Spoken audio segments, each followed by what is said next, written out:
স্বাগত ডিবিসি সংবাদে। এবার জানাবো খবরের বিস্তারিত। আপনাদের সাথে আছে আমি ফারহাদ তাসনিম। দেশ গড়তে জুলাই পদযাত্রার ১৩তম দিনে এখনো পিরোজপুরে জাতীয় নাগরিক পার্টি।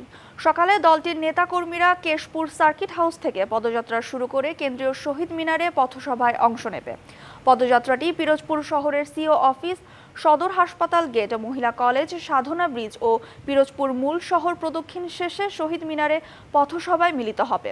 এনসিপির আহ্বায়ক নাহিদ ইসলাম ও সদস্য সচিব আক্তার হোসেনের নেতৃত্বে দলটির কেন্দ্রীয় নেতৃবৃন্দ এতে অংশ নেবেন।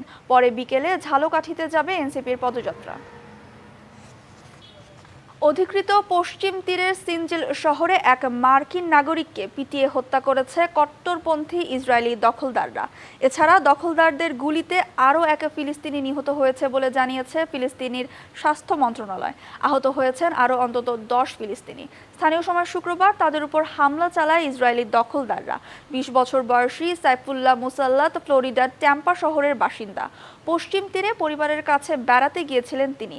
নিহত অন্যজন ২৩ বছর বয়সী মোহাম্মদ আল শালাবি বুকে গুলিবিদ্ধ হয়ে মারা যান। সিনজিলের কাছে ইসরায়েলিদের ওপর পাথর নিক্ষেপের পর সংঘর্ষ শুরু হয় বলে দাবি করেছে ইসরায়েলের সেনাবাহিনী। তবে সাইফুল্লাহর পরিবারের দাবি, দখলদাররা তাদের জমি দখল করতে আসে।